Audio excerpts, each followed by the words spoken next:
एक वो क्वेश्चन था ना, वो ये वाला था ना, इसमें यहाँ पे 10⁻7 था, है ना वो। हाँ, तो ये 10⁻7 था, तो आप 1/10⁻7 करोगे तो वो ऊपर जाके माइनस की हो जाएगी, है ना। तो आंसर आ जाएगा अपना 10⁻7 आ जाएगा।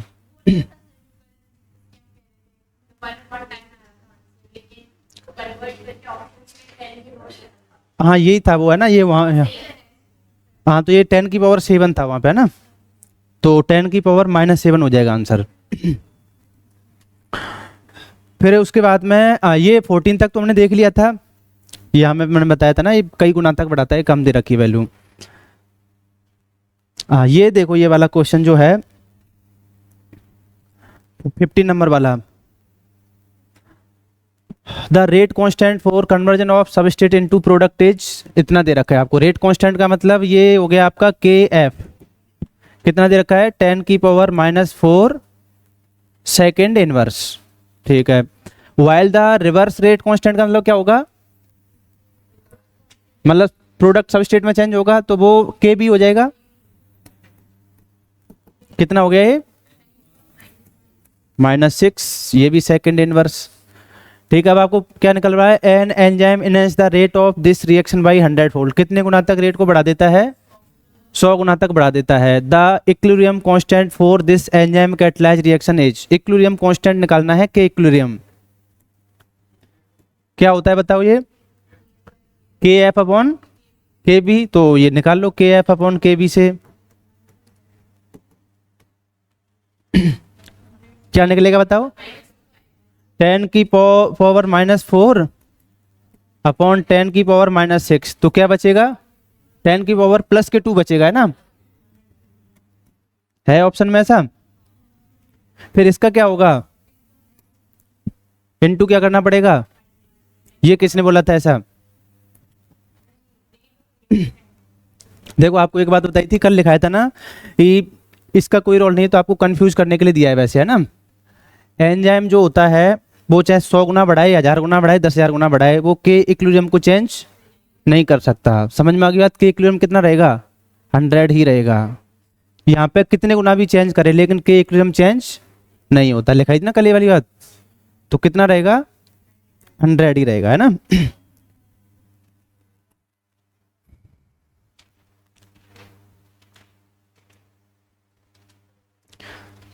ये है आपका 60 नंबर वाला। अच्छा ये तो आपको ऐसे ही क्वेश्चन डाल दिया है, मतलब ऐसे, ये इसको हम एक तरीके से हाइपोथेटिकल क्वेश्चन बोलते हैं। ये थोड़ा सा आपको ध्यान रखना है, ऐसा क्वेश्चन आपको एग्जाम हॉल में बिल्कुल भी अटेम्प्ट नहीं करना है ना। मैं बता देता हूँ एक बार क्या होगा इसका answer. A researcher has isolated a restriction endonuclease that cleaves at only one specific 10 base pair site, कोई 10 बेस पेयर की साइट है वहां से ये कट करता है ना। आ रही तो जानते हो ना रेस्ट्रिक्शन एंडोन्यूक्लिएज, जिसकी एक पैलिंड्रोमिक साइट होती है। तो जैसे कुछ एंजाइम ऐसे होते हैं आ रही जो यहां से कट करते हैं, मतलब पैलिंड्रोमिक साइट है या नहीं है GATC, ये तो आपने पढ़ी होगी ना, GAATTC, ये तो पढ़ी होगी, है ना। जो ECR1 होता है उसकी कटिंग साइट है ये। ये है या नहीं है पैलिंड्रोमिक साइट। तो कभी भी आपको पैलिंड्रोमिक साइट का पता करना हो तो बहुत शानदार तरीका है, बस ये देखो लास्ट वाले दोनों को देखो, ये कॉम्प्लीमेंट्री है या नहीं है, है ये देखो। फिर वो A और T कॉम्प्लीमेंट्री है या नहीं है, तो ये पैलिंड्रोमिक साइट है। फिर समझ में आ गई बात। ऐसी देखो इसको चेक करना हो तो G कॉम्प्लीमेंट्री सी है, A T का है और A T का, इसका मतलब ये एक पैलिंड्रोमिक साइट है। समझ में आ गई बात। तो ये एक पैलिंड्रोमिक साइट से कट करते हैं। पैलिंड्रोमिक साइट जो है वो या तो 4 न्यूक्लियोटाइड की होती है, या 6 की होती है, 8 की, 10 की, 12 की, ऐसी होती है। फिर 10-12 से ज़्यादा ऊपर की नहीं मिलती है ना, क्योंकि उसके लिए कोई एंजाइम ही नहीं मिलता। तो मैक्सिमम 10 या 12 न्यूक्लियोटाइड तक की मिलती है, और वो भी इवन नंबर में, ऑड नंबर में नहीं होगी, इवन नंबर में ही होगी, है ना। तो अगर कोई 4 न्यूक्लियोटाइड की कटिंग साइड से कट करता है तो उस RE को हम बोलते हैं 4 कटर। अगर कोई जैसे ECOR1 है वो इसको कट करता है, अब ये कितने की न्यूक्लियोटाइड की है कटिंग साइड, तो ECOR को हम बोलेंगे 6 कटर, मतलब उसका जो पैलिंड्रोमिक सीक्वेंस होता है वो 6 न्यूक्लियोटाइड का है। तो समझ में आ गया 4 कटर 6 कटर 8 कटर क्या होगा। अब जैसे ये कोई रेस्ट्रिक्शन एंडोन्यूक्लियस एंजाइम है, ये कितने न्यूक्लियोटाइड के उससे कट करता है, 10 बेस पेयर की स्पेसिफिक साइट है इसकी, तो इसका मतलब ये क्या होगा, 10 कटर होगा। ठीक है। अब जैसे आपको बोल दिया जाए कि जैसे ह्यूमन डीएनए है और उसके ऊपर आपने 10 कटर डाला तो कितने फ्रेगमेंट कर देगा उसके, तो जितनी साइट मिलेंगी उतनी तो करेगा। अब ये कैसे पता लगेगा कितनी साइट मिलेंगी, ये कैसे पता लगाओगे अब, गिन के या कैलकुलेशन से। तो पता करने का तरीका ये है, देखो कोई भी आपको सीक्वेंस दे रखा है, जैसे मान लो आपको 4 कटर का सीक्वेंस पता करना है कि ये कितने न्यूक्लियोटाइड के बाद में रिपीट होता है। तो देखो किसी भी पोजीशन पे जी आने की प्रोबेबिलिटी क्या होती है, 1/4, 4 में से कोई भी आ सकता है।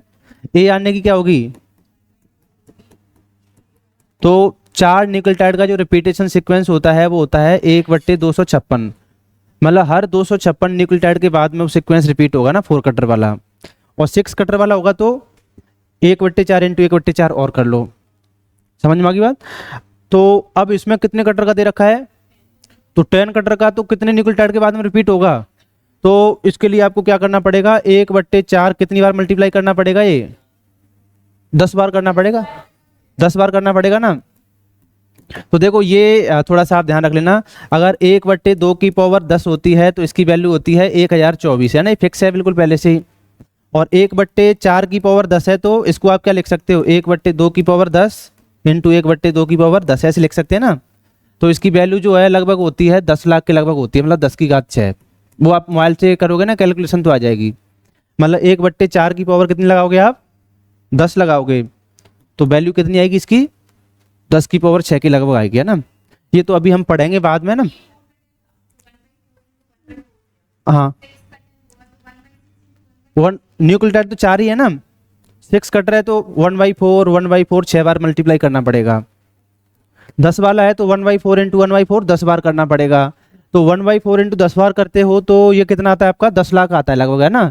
मतलब 10 कटर वाला जो सीक्वेंस है वो 10 लाख न्यूक्लियोटाइड के बाद में कहीं रिपीट होगा जाके। अब इतना इसका सीक्वेंस भी है क्या, देखो होस्ट का। Would this enzyme be useful in protecting cell from viral infections given that a typical viral genome कितना है, 5 इंटू 10 की पावर 4 का मतलब कितना होता है, 50,000। और अपना सीक्वेंस कितने के बाद रिपीट होगा, 10 लाख के बाद में। तो वायरल जीनोम में मिलेगा ही नहीं इसकी पैलिंड्रोमिक साइट, मतलब डीएनए बड़ा होगा 10 लाख से, तब जाके उसमें कोई एक साइट मिलेगी उस आरई के लिए। अब इतने छोटे जीनोम में कटिंग साइट ही नहीं मिलेगी, तो ये जो आरई है इस वायरस से प्रोटेक्शन नहीं दे पाएगा। एक्चुअल में आरई होता क्या है, आरई एक एंजाइम होता है जिसको बैक्टीरिया ने बनाया था। क्यों बनाया था पता है, मतलब जो वायरस था वो बैक्टीरिया के अंदर अपना डीएनए भेज के मल्टीप्लिकेशन कर लेता था। तो बैक्टीरिया बड़ा परेशान, उसको मतलब खुद के डीएनए का रेप्लिकेशन नहीं हो पाता, और जो वायरस है वो खुद के डीएनए का अपने अंदर है ना उसके अंदर करवा लेता। तो फिर उससे बचने के लिए, उसको उसकी ग्रोथ को रेस्ट्रिक्ट करने के लिए ना, वायरस की ग्रोथ को अपने अंदर, उसने एक एंजाइम बनाया। वो एंजाइम क्या करता था, उस वायरल जीनोम को कट कर देता था, जिससे उस वायरल जीनोम की कॉपी उसके अंदर नहीं बन पाती। तो उसकी ग्रोथ को रेस्ट्रिक्ट करता था, इसलिए उस एंजाइम का नाम क्या दिया, रेस्ट्रिक्शन एंडोन्यूक्लियस नाम दिया। इसलिए नाम नहीं दिया था कि रेस्ट्रिक्शन साइट से कट करता है, रेस्ट्रिक्शन साइट तो नाम बाद में आया था। रेस्ट्रिक्शन साइट तो नाम कब आया था कि जहाँ से रेस्ट्रिक्शन एंडोन्यूक्लियस कट करता है उस साइट को हम क्या बोलते हैं, रेस्ट्रिक्शन साइट। लेकिन ये समझ में आया कि रेस्ट्रिक्शन एंडोन्यूक्लियस नाम कैसे आया था। ये एक एंजाइम है जो बैक्टीरिया के अंदर वायरस की ग्रोथ को रेस्ट्रिक्ट करता है ना, रोक के जाता है, इसलिए इसको नाम दिया था ये। तो अब लेकिन ये खुद बैक्टीरिया के डीएनए को कट नहीं कर सकता क्या, ये जानता थोड़ी अपने पराये को। तो बैक्टीरिया ने बनाया, क्या बैक्टीरिया के डीएनए को कट नहीं करेगा, बाहरी करेगा। लेकिन बैक्टीरिया अपने डीएनए को पहले ही प्रोटेक्ट कर लेता है, मिथाइलेशन कर लेता है अपने डीएनए का पहले ही, तो उसके डीएनए को कट नहीं करता है। अब जो वायरस का डीएनए आता है वो नॉन मिथाइलेटेड आता है, तो वो कट हो जाता है। तो ये समझ में आ गया, मतलब 4 कटर 6 कटर 8 कटर तक है तब तो वो वायरल जीनोम से प्रोटेक्शन दे सकता है। अगर ज़्यादा कटिंग वाला है, ज़्यादा का है उसका स्पेसिफिक साइट, तो वो मिलेगी नहीं वायरस के अंदर, तो उसको कट कर ही नहीं पाएगा उसके डीएनए को। तो अब ये बताओ, ये बोल रहा है would this enzyme be useful in protecting cells from viral infection given that a typical viral genome, ये साइट दिया है। तो बताओ ये प्रोटेक्शन दे पाएगा नहीं दे पाएगा, नहीं दे पाएगा, कट ही नहीं कर पाएगा, उसको प्रोटेक्शन कहाँ से देगा। अगर ये 10 की बजाय 8 कटर या 6 कटर होता तो फिर वो सीक्वेंस मिल जाता वायरल जीनोम में, उसको कट कर देता, तो ये दे सकता था। तो एक तो हो गया अपना नो, पहले में नो इसमें है और इसमें है। ये पूछ रहा है कि अब ये प्रोटेक्शन दे पाएगा या नहीं दे पाएगा। ये पूछ रहा है एनहाइड्रेज ये है, would this increase rate by beneficial assuming that the fast enzyme have similar level of specificity. पहले ऊपर पढ़ो है ना, ये restriction endonuclease are slow enzymes, बोला आर जो होते हैं वो स्लो एंजाइम्स होते हैं, विद टर्नओवर ये दिया है उनका है ना 1 पर second. Suppose the isolated endonuclease was faster with turnover number similar to those for carbonic anhydrase, इस रेंज में है। Would this increase rate be beneficial to host cell assuming that the fast enzymes have similar level of specificity. अब बोल रहा है कि वैसे तो जो आर होते हैं ना नॉर्मल, उनका जो टर्नओवर नंबर है वो कम होता है, मतलब स्लो रेट से काम करते हैं, लेकिन ये वाला जो है ना इसकी स्पीड बहुत फास्ट है, तो क्या ये होस्ट के लिए बेनिफिशियल है इसकी स्पीड फास्ट होना? तो ये होस्ट के लिए बिल्कुल बेनिफिशियल नहीं है। क्यों नहीं है? क्योंकि होस्ट के अंदर भी डीएनए होता है ना, तो उसको मिथाइलेशन में थोड़ा टाइम लगता है। होस्ट को मतलब बैक्टीरिया को अपना डीएनए को क्या करना पड़ता है, मिथाइलेटेड करना पड़ता है। तो एंजाइम ये स्लो होगा तब तक वो अपने डीएनए को क्या कर लेगा, मिथाइलेटेड कर लेगा। लेकिन अगर ये एंजाइम फास्ट हुआ तो उसको मिथाइलेशन का मौका ही नहीं देगा बैक्टीरिया को, और उसके डीएनए को क्या कर देगा, ये कट कर देगा। तो इसलिए आरई का फास्ट होना होस्ट के लिए बिल्कुल भी बेनिफिशियल नहीं है, इसका स्लो होना ही बेटर है, ताकि वो खुद का क्या कर ले, मिथाइलेशन कर ले, जब तक वायरस का है तो उसको भी कट कर पाए। बस समझ में आ गई बात। तो ये दोनों ही जो स्ट्रेटजी हैं ये होस्ट के लिए बिल्कुल भी बेनिफिशियल नहीं है।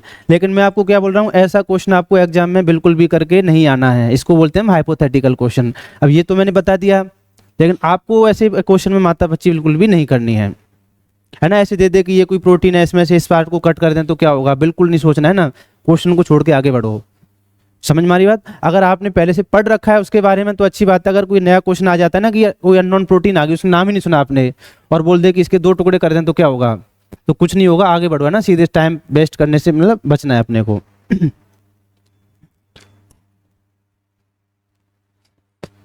हाँ ये देखो 17 वाला, Michaelis and Menten derive their equation using which of the following assumptions. तो ये बोल रहा है rate limiting step in the reaction is the breakdown of ES complex to product and free enzyme. कौन सा होता है rate limiting step? ES complex का। सेकंड में rate limiting step in the reaction is the formation of ES complex. ये नहीं होता ना, ये तो सबके लिए बराबर होता है ईएस का formation. Concentration of the substrate can be ignored, non enzymatic degradation of the substrate is the major step. तो फर्स्ट वाला ही हो जाएगा ना, मतलब E प्लस एस वो तो सबके लिए एक जैसा होता है ना, ES बनना, फिर ES का आगे E प्लस P में बनना वो डिफाइन करके जाता है ना, वो सबके लिए रेट लिमिटिंग स्टेप होता है। तो क्या हो जाएगा इसमें 17 में फर्स्ट वाला हो जाएगा। E प्लस एस जो होता है वो ES कॉम्प्लेक्स जो होता है E प्लस P में ब्रेकडाउन होता है वो होता है। 18 वाला है the steady state hypothesis for an enzyme suggest that. Steady state क्या होती है? Rate of formation of ES complex is equal to rate of breakdown of ES complex.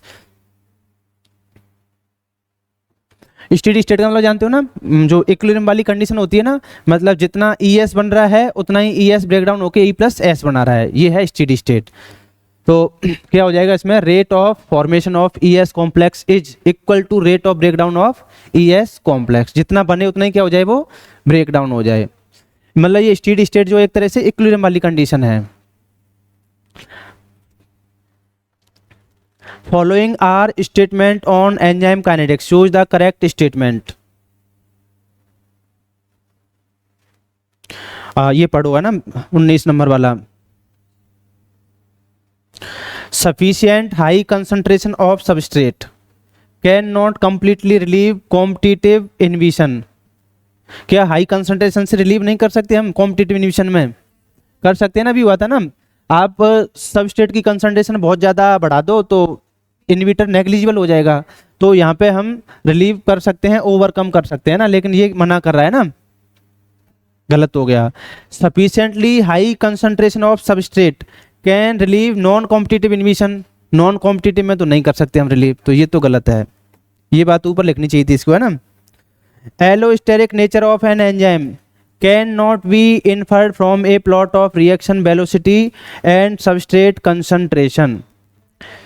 Allosteric nature नहीं बता सकते कि हम ये तीनों जो एंजाइम हमने पढ़े थे ना उसको छोड़ के, मतलब कॉम्पिटिटिव को छोड़ के बाकी दोनों जो थे वो एलोस्टेरिक ही थे। एलोस्टेरिक का मतलब क्या बताया था, सबस्ट्रेट के अलावा किसी और के लिए भी बाइंडिंग साइट हो, तो उनके लिए प्लॉट बनाया था, नहीं बनाया था हमने, बनाया था ना, ये मना कर रहा है, कैन नॉट बी, नहीं बनाया जा सकता। For an enzyme following Michaelis-Menten kinetics, the initial velocity is determined at the beginning when enzyme substrate dissociation is insignificant. For an enzyme, अब वो एंजाइम फॉलोइंग माइकलिस-मेंटन इक्वेशन को फॉलो कर रहा है, तो जो V है वो हम कैसे निकालते हैं बोल रहा है, the initial velocity is determined in the beginning when enzyme substrate dissociation is insignificant. insignificant का मतलब जानते हो आप, मतलब इसको बोलते हैं हम बहुत कम, नेग्लिजिबल एक तरीके से, है ना।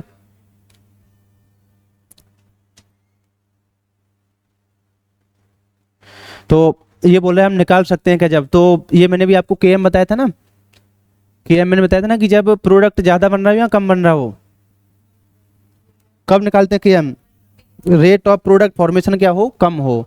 तो यहाँ पे ये इनसिग्निफिकेंट का मतलब वही है ना, मतलब एक तरीके से नेग्लिजिबल, नेग्लिजिबल के लिए आता है ना इनसिग्निफिकेंट, मतलब कोई भी ऐसा जो अपने लिए पर्याप्त नहीं हो, मतलब उसके लिए आता है ना इनसिग्निफिकेंट। ये इसका आंसर हो जाएगा, बाकी तो सारे गलत हैं।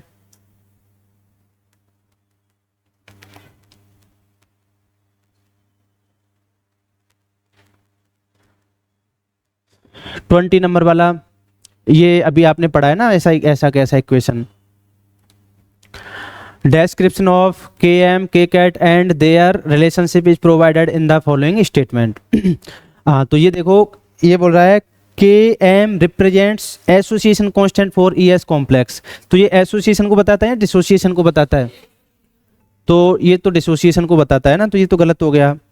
फिर सेकंड वाला देखो, Km represent the dissociation constant of ES complex, सही है।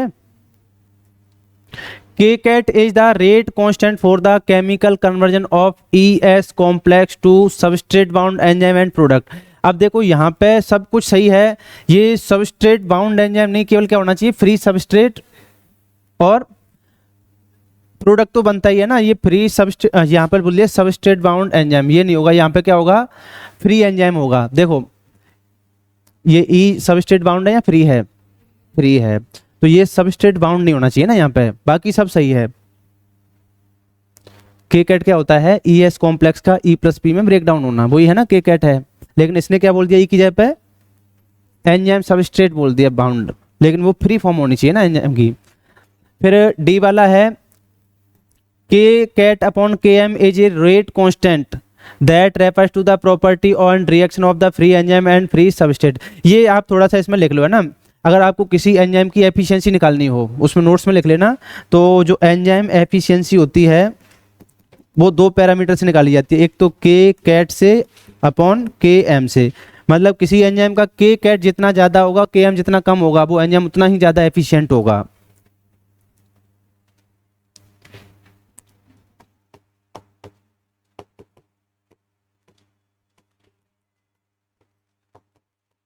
एक ये फॉर्मूला और लिख लेना, है ना, के कैट बराबर होता है V max by E T, E T का मतलब है total number of enzyme,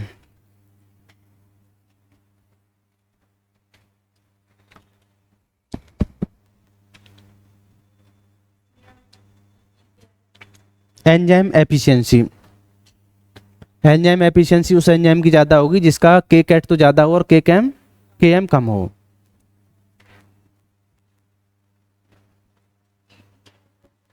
total number of enzyme, ये लिख लेना आगे, ये मोलर मोलर नंबर में होने चाहिए ना, कंसंट्रेशन किस में दी होगी इसकी, मोलरिटी में।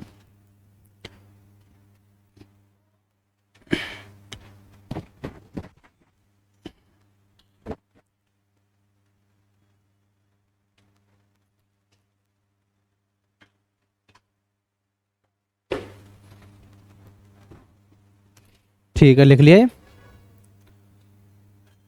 इसमें क्या हो जाएगा, बी और डी हो जाएगा ना इसका आंसर। 21 वाला है ए इज कन्वर्टेड टू ई, ए को किस में कन्वर्ट किया जाता है, ई में कन्वर्ट किया जाता है, मतलब उसमें बहुत सारे स्टेप होंगे, जैसे ए से बी बन रहा होगा, बी से सी, सी से डी, और उसके लिए अलग अलग एंजाइम काम में आ रहे हैं ना, ई ए बी ई से डी तक। के एम वैल्यू आपको सारे एंजाइम की दे रखी है, ये 10 की पावर -2 -4 -5 और -4 respectively. If all the substrate and products are present at concentration of 10 की power -4 molarity and the enzymes have approximately the same Vmax, the rate limiting step will be, rate limiting step कौन सा होगा?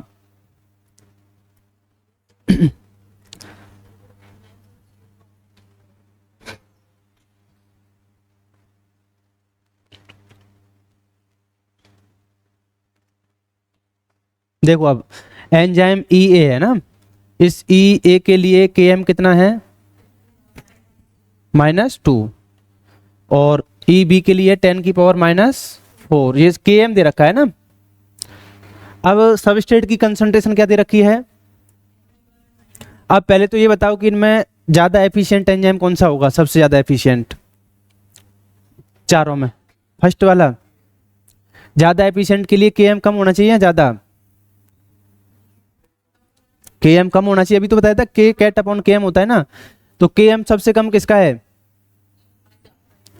ये सबसे कम है के M -5, ये सबसे ज़्यादा एफिशिएंट एंजाइम है। इसका मतलब ये है कि ये कम कंसंट्रेशन में भी अच्छा काम करेगा।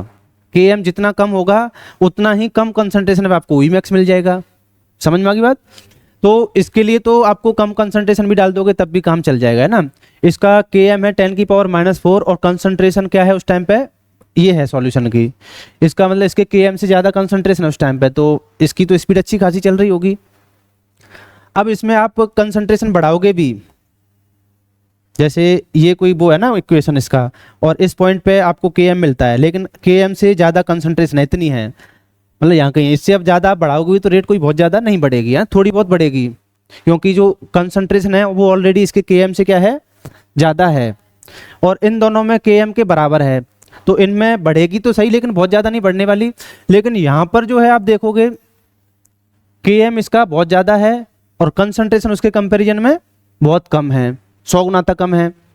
तो इसका मतलब इसमें अगर आप कंसंट्रेशन बढ़ाते हो तो फिर वेलोसिटी कई गुना बढ़ेगी, मतलब इसमें सबसे कम रेट चल रही होगी अभी, क्योंकि इसके के एम के कंपैरिजन में बहुत कम कंसंट्रेशन है, 100 गुना तक कम है ना कंसंट्रेशन। तो अगर इसमें आप कंसंट्रेशन बढ़ाते हो सबस्ट्रेट की तो इसमें वेलोसिटी तेजी से बढ़ेगी। तो कुल मिला के बात यह है कि ये रेट लिमिटिंग स्टेप होगा, जो सबसे कम चल रहा होता है वही तो रेट लिमिटिंग स्टेप होगा। तो कौन सा होगा इसमें रेट लिमिटिंग? चारों में से ए वाला होगा। इन सब में तो रेट बहुत ज़्यादा चल रही है पहले से ऑलरेडी, लेकिन इसमें रेट बहुत कम चल रही है, तो इसमें अगर आप बढ़ाते हो कंसंट्रेशन सबस्ट्रेट की तो इसमें बहुत तेज़ी से रेट बढ़ेगी। तो कौन सा वाला एंजाइम होगा रेट लिमिटिंग? और ये ध्यान रखना वैसे भी, जिसका के एम ज़्यादा होगा वो रेट लिमिटिंग होगा, के एम जिस एंजाइम का ज़्यादा होगा वो रेट लिमिटिंग होगा। तो कौन सा होगा बताओ इसमें, ऑप्शन कौन सा हो जाएगा? थर्ड वाला हो जाएगा ना, ई ए वाला। अब देखो इसमें है कुछ भी नहीं, लेकिन 4 नंबर में आता है ऐसा क्वेश्चन हमेशा। ये देखो 22nd वाला, if the K M of enzyme for substrate A, मतलब एक ही एंजाइम है और वो 2 सबस्ट्रेट पे काम करता है, ए पर भी करता है और बी पर भी करता है, और दोनों के लिए आपको के एम दे रखा है, एक के लिए 10 की पावर -6 है और दूसरे के लिए 10 की पावर -8 है। इट मीन्स, तो किसके लिए एफिनिटी ज़्यादा होगी बताओ? जिसके लिए के एम की वैल्यू कम होगी उसके लिए एफिनिटी ज़्यादा होगी। तो के एम की वैल्यू कम कौन सी है दोनों में से? ए वाली है बी वाली? बी वाली कम है, 10 की पावर -8 है ये, तो इसके लिए एफिनिटी क्या होगी? के एम कम है तो एफिनिटी ज़्यादा होगी ना, के एम की वैल्यू कम है ये, तो एफिनिटी इसके लिए क्या होगी? ज़्यादा होगी। तो बी के लिए ज़्यादा होगी और ए के लिए कम होगी। तो कौन से ऑप्शन में ऐसा? Enzyme has more affinity for substrate A, गलत बात है तो।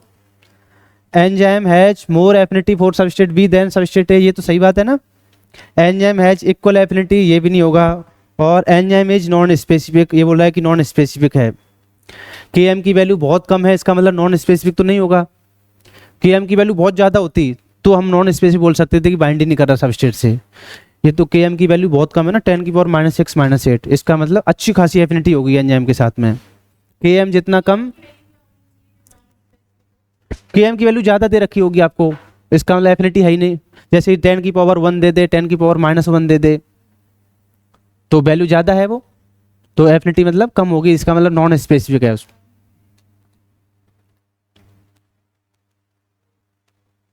25 तक कर लो है ना, यहाँ तक कर लेते हैं 25 तक। 23 वाला रीड करो। The following statements are being made to define the Michaelis constant. Michaelis constant से रिलेटेड है ना। फर्स्ट वाला बोल रहा है independent of enzyme concentration and substrate concentration. सही बात है कि माइकलिस मेंटन कांस्टेंट जो होता है वो एंजाइम और सबस्ट्रेट की कंसंट्रेशन पर डिपेंड करता है या नहीं करता? नहीं करता ना, भी बताया था ना कि ये तो कांस्टेंट है, ये टाइप ऑफ सबस्ट्रेट पर डिपेंड कर सकता है लेकिन सबस्ट्रेट की कंसंट्रेशन पर डिपेंड नहीं करता। तो ये वाला स्टेटमेंट सही है गलत है? सही है, इंडिपेंडेंट ही बता रहा है।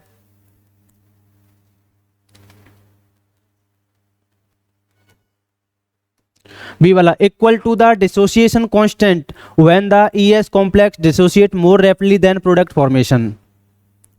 बताया था, एक लाइन लिखाई थी आपको, एंजाइम सबस्ट्रेट का डिसोसिएशन को दिखा के जाता है, और जब प्रोडक्ट फॉर्मेशन कम हो या ज़्यादा हो, प्रोडक्ट फॉर्मेशन कम हो, तो सही बात है ना, कम ही बता रहे हैं ना, डिसोसिएशन ज़्यादा हो रहा है और प्रोडक्ट फॉर्मेशन कम हो रहा है, तो ये सही है।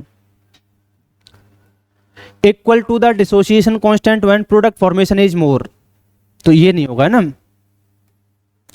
N intrinsic property of an enzyme, ये तो सही बात है, इंट्रिंसिक प्रॉपर्टी है ये, है ना।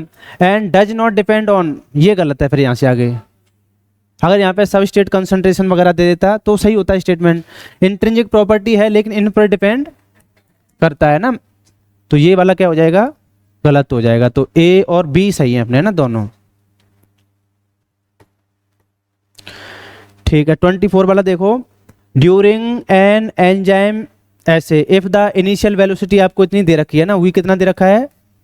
Half of V max, then substrate concentration will be. अब ये कोई क्वेश्चन है क्या? कितनी हो जाएगी? Km हो जाएगी।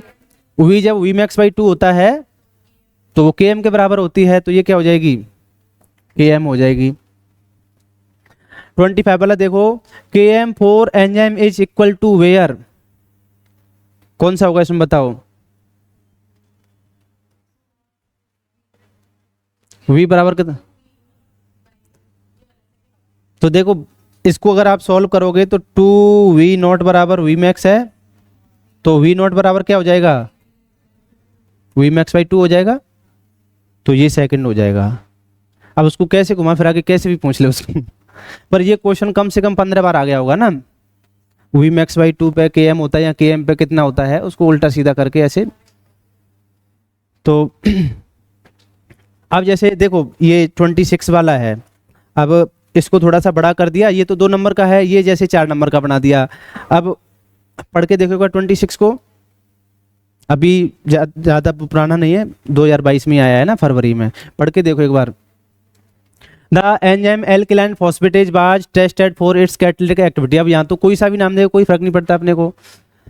Using the substrate para nitrophenyl phosphate, ठीक है, इससे भी हमें कोई मतलब नहीं है कौन सा सबस्ट्रेट है कौन सा एंजाइम है।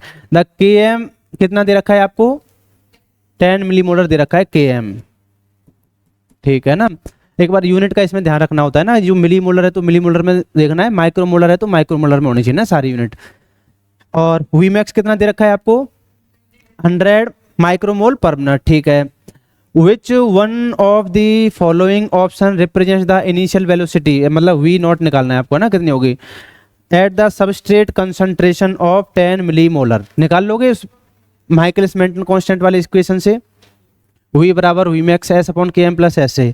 अब आप निकालने की कोशिश करोगे है ना, जब निकाल के लाओगे तो फिर आपका आंसर आएगा इसमें ये 50 माइक्रोमोल आएगा है ना, उस इक्वेशन से करोगे।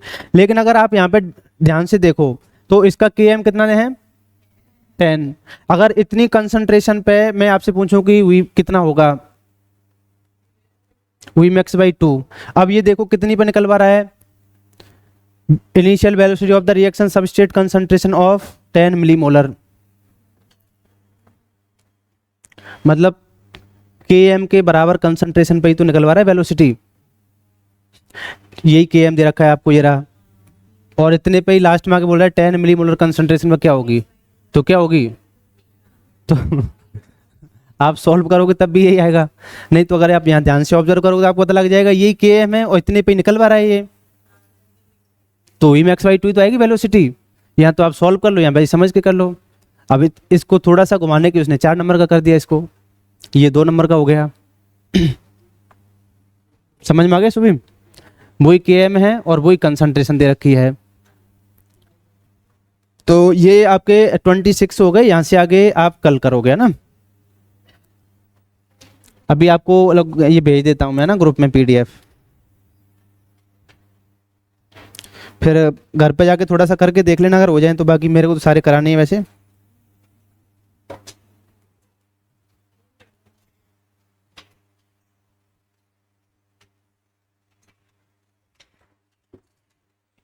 आपको भेज दिया ना ये।